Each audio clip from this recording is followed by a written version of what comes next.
Hey guys, so I get this question a lot, right? I do. So how do you build your dream team? Now, usually I'll give you a cliche answer like, work on your team, make sure they're doing their job, you do this, do that. Nothing too detailed, right? Nothing too personal. But I did get an opportunity last week to speak at Halt Prize 2020.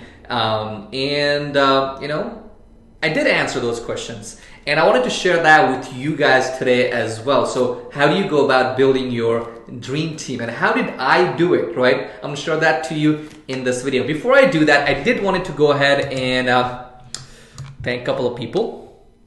So Halt Prize 2020, Biplab Karki, Bishal Bashal, Apeksha Kimire, Tunisha Kewali, and Anisha Adhikari, and the team at Pulchok Engineering College. Thank you so much, guys, for having me. And this is a condensed version of that talk. And when I was giving that talk, right, it was 4 a.m. in the morning. I missed out on a couple of things, and I'm gonna cover my bases in this video. So enjoy, and let me know what you think on the comments. Okay, so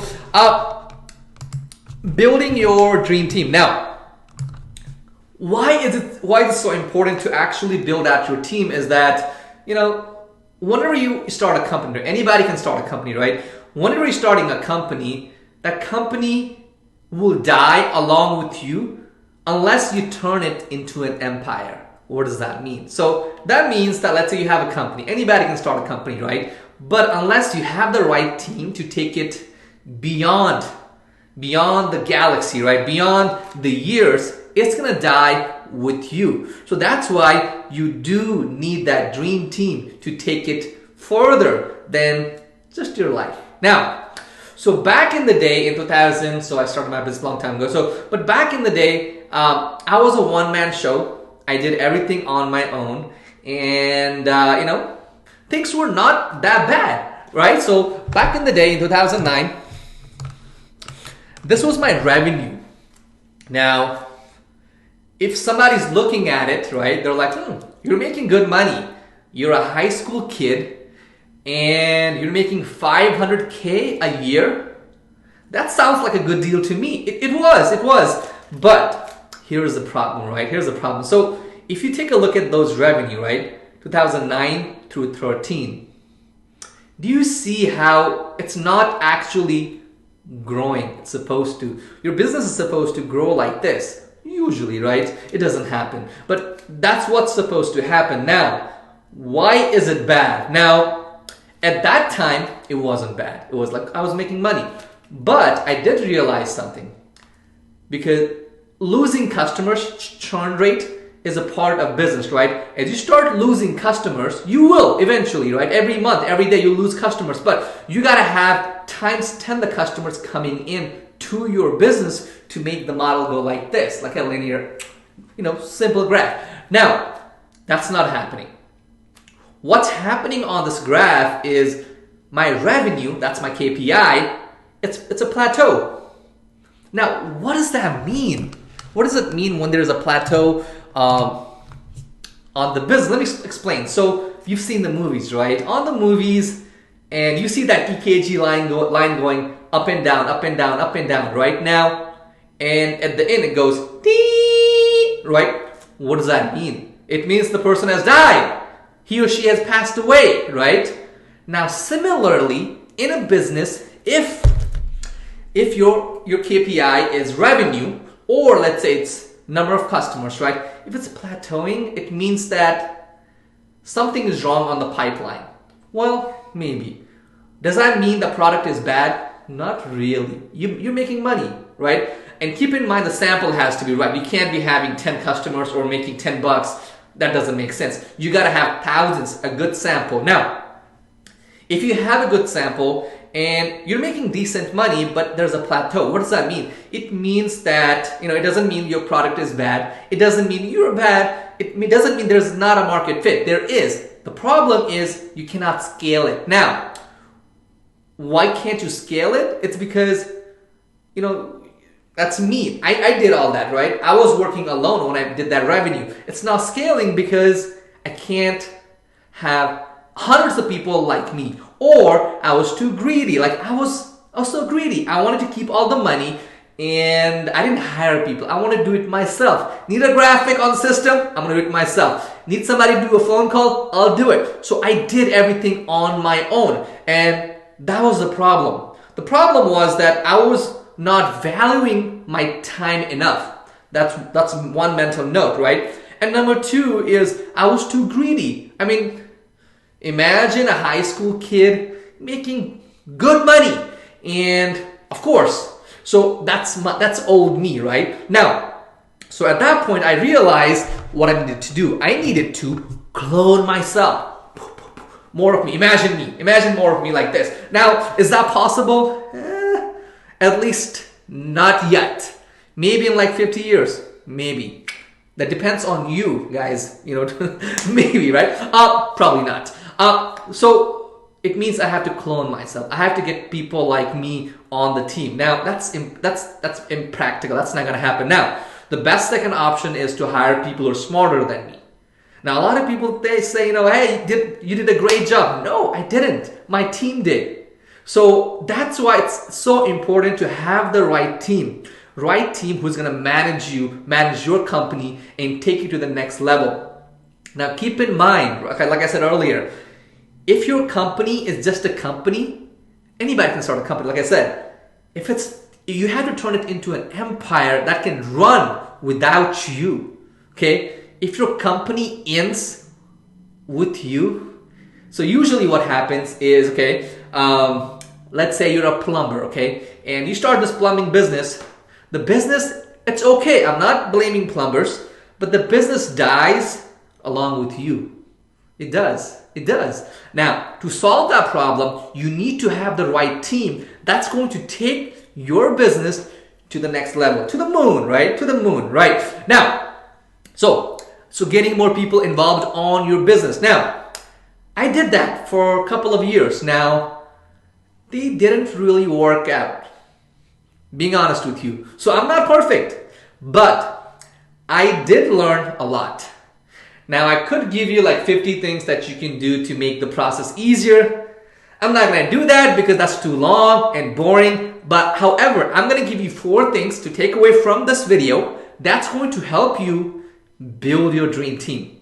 Let's move on. So, the first thing is, it's not what you say, it's how you say it, right? So, a lot of people say, it's what you say, it's what you say, it's what you say matters. That's not true. It's how you say it. Okay, let me explain. So, I got 2 envelopes, A and B. We're going to write a letter to your mother or my mother, okay? Letter 1, I'm going to write down, Mom. I'm writing it down. Mom, you were horrible. You didn't raise me properly. I am who I am because of myself. That's it. Letter number B. I'm going to write down, Dear Mom, I know it's been hard for you. I know we've had our differences. I know you've had the trouble to raise me. And I know all the trouble that I gave you. But who I am today is only because of how you raised me. Now, your son. Okay, now, if you want to drop it down to the granular level, I said the same thing. I said, we've had troubles. I am who I am because of you, right? I did say that on this video too. I said, Mom, you were horrible. You sucked at raising me. I am who I am because of myself. Now, in a way, I did say what I wanted to say. But on this one, I said it better. Because this one, it's going to make my mom's day horrible if I mail it to my mom. And she's probably going to slap me, maybe. This one, it's going to make her feel good. I said the same thing, but I said it differently. So it's not what you say, it's how you say it, how you position it. Okay, so keep that in mind always. So it's not what you say, it's how you say. It's how you say. Got it. So with your team members, right? With your team members, make sure to communicate on the how. Instead of saying, hey, you did a bad job, say, it's good, but may I suggest that we do this? Does that make sense? Let me show you. So these are a few things that you can use, okay? So right here. So, for example, What's going on? Instead of saying, what's going on? Say, hey, Billy, help me understand what's going on with this. Can you explain? Or say, may I suggest? Or I invite you to do this. I will invite you. So it's how you say that actually matters. Keep that in mind, okay? And let's move on to number 2. So number 2 is no competition. Now, what does that mean? So whenever you join a new company, usually, right, they always tell you, you got to get 10 sales, you got to get 100 sales or you're out. See, here's the problem, right? So whenever there is a competition, you don't learn. There's no growth. And eventually people will get tired. Let me explain. So back when I was in like 2nd, 3rd grade, right? My mom was like, oh, this kid is doing this neighbor's son is doing so good.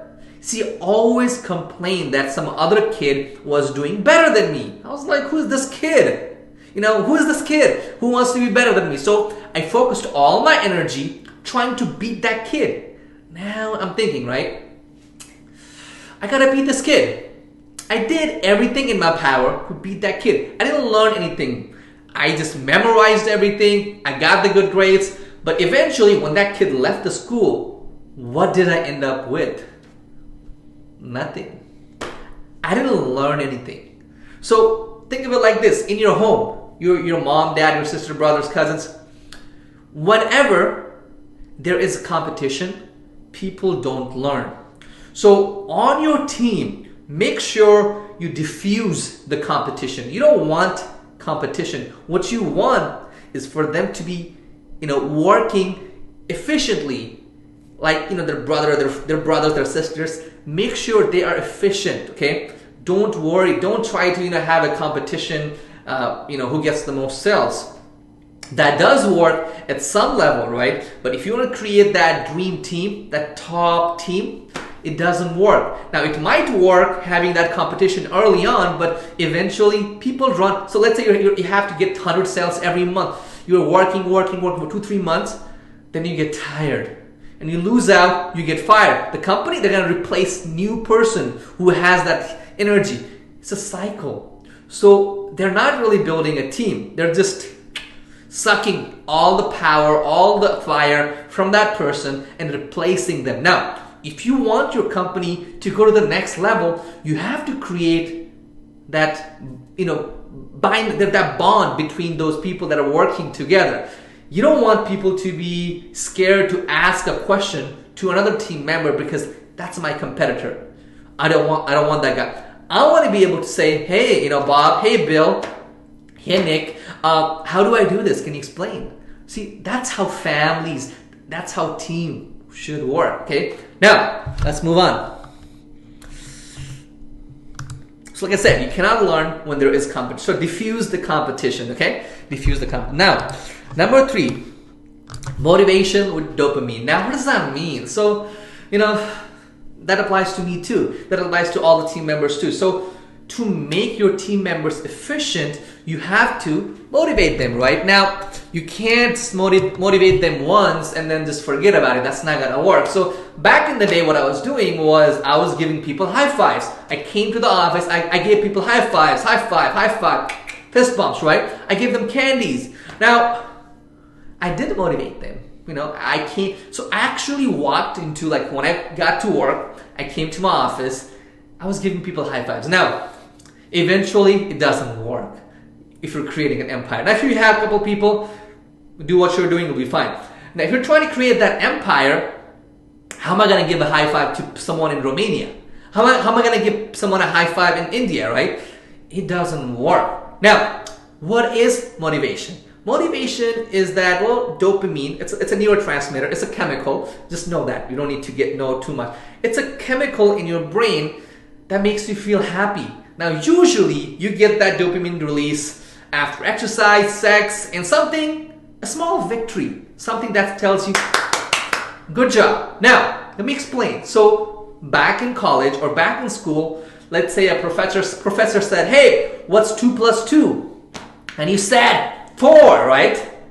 And the professor said, good job. Now, Wouldn't that make you want to answer more questions because he said good job to you?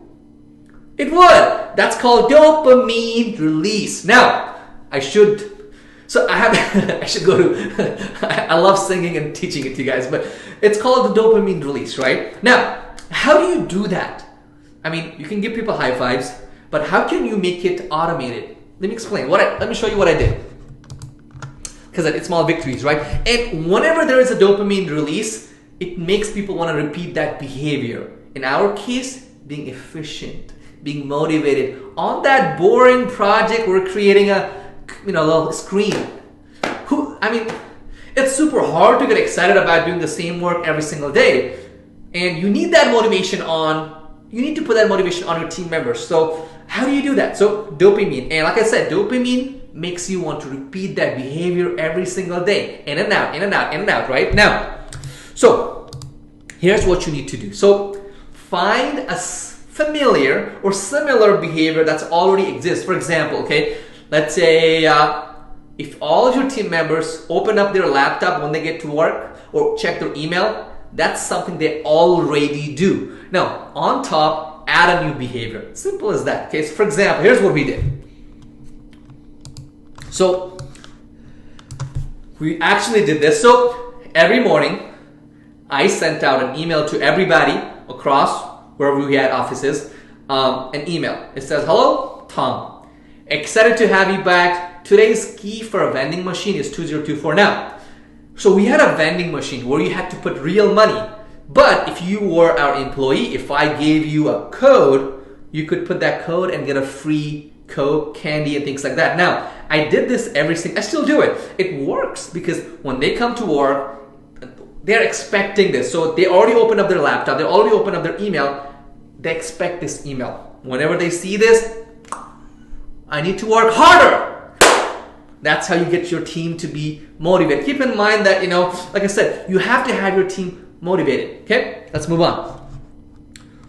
We also did this. So we had Starbucks gift cards on the table every Friday.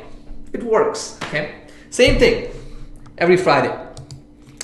Now, I think this is one of the most important slides. So, whenever you're building your team, a lot of people go one way or the other. They either hire all the experienced folks or all the inexperienced folks. Okay, let me explain. So we got two people here. Okay, these are actually our associates. So Nick, on the left, has a degree, computer science degree, great guy, okay? And before he worked for us, he was working at a corporate. And he has a 5-year experience, but he hasn't done personal projects, like he hasn't built anything for himself, okay? That's him, Nikesh. Now, on the right, we have Aline. This guy's in trouble. Just kidding. Aline, on the other hand, he doesn't have a degree. He learned coding on his own. He doesn't have a computer science degree. He doesn't have a corporate experience, right? So he didn't go to, work for a big corporation where he had to wear a suit. He's always been working with his underwear or just randomly, right? He's working from his, living room. He's working from Starbucks. He doesn't care. Now, but he has built so many personal projects that he didn't build them for money. He built them for fun. So you got experience on the left and inexperienced on the right. Now, who do you hire? Do you hire somebody with a college degree or without a degree? Who do you hire? So right now, who do you hire? One, Nikesh or Aline?